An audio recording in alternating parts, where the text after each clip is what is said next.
Game 5, Habs and Caps. Everybody's got their game faces on, but I mean, it's do or die for this young Montreal Canadiens team. But you gotta admit, regardless of the outcome, there's just so much to be proud of when it comes to this team right now.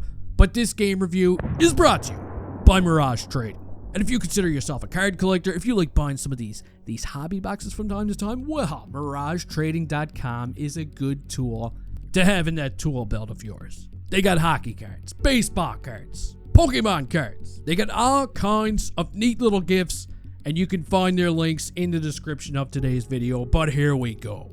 Game 5, Habs, Caps. The puck is dropped, and I felt like the Habs, they got off to a pretty good start in this game. They were even out shooting the Caps 8-1 within the first few minutes, but when Juraj Slafkovsky gets caught for breaking the stick of Brandon Duhaime, oof, it all starts going to shit, and it all starts going to shit pretty fast. 72-year-old Alexander Ovechkin's going to put the Caps on the board with a quick shot right off of a face-off. That's his 4th goal of the series, and just a couple of minutes later, after the Habs start passing out free sloppy joes in the neutral zone, Pierre-Luc Dubois is going to find Chychrun, and he's going to give the Caps a 2-goal lead on their 4th shot of the game. Now, Habs fans, listen, I know some of you are probably angry at this point. You just wanted to hit poor Dabish over the head with a bag of onions or something, but admit it, this poor fella, he was being completely hung out to dry. The Washington Capitals were given way too many high-danger scoring opportunities during the first period, and I mean, if it wasn't for him, this could have probably been already out of reach. Just saying, it was sloppy, and it probably could have been worse. But now we're going to move on to the second period, where, hey, it doesn't get any better. Jakub Dabish is getting absolutely peppered out there. The team in front of him, they just look sluggish. They look gassed already. And eventually, when Jake Evans gets caught for touching someone, the Caps go back to the power play, and they strike again. This time it's Tommy Boy, and he's going to give his team a big 3-goal cushion heading into the third period of this hockey game. So here we go. I mean, the pressure's on, and the Habs, they need a miracle to come back at this point. And just a couple of minutes in, they are going to get on the board. It's Emil Heineman with a nice little tip while he's standing in front of Logan Thompson. But guess what?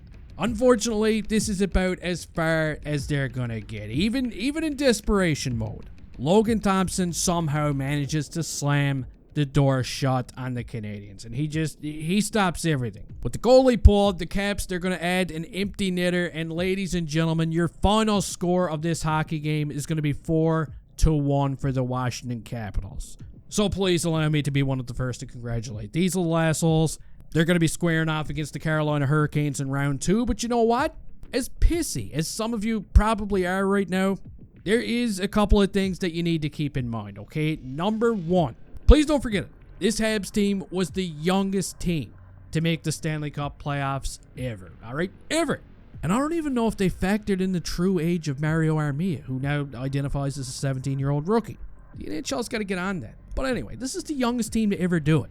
Number 2, let's not forget that back in December, they were sitting right at the very bottom of the standings. And I mean, I wasn't even surprised, but somehow, some way, this young group and the young core that they had, they managed to battle their way back into a playoff position. And from here, I mean, it's only going to get better. Guys, Lane Hudson is the real deal. He's got that Calder Trophy locked down. He's going to be a stud of an offensive defenseman for many years to come on this team. And Ivan Demidov, look, talk about being tossed into a fire, but this kid, I'm willing to bet my left nut that he's going to take the NHL by storm next season, okay? You can bank it. You can hold me accountable for it if I'm wrong. But this team is moving in one direction from here, and it's up. Kent Hughes just really needs to acquire a second-line centerman heading into next season.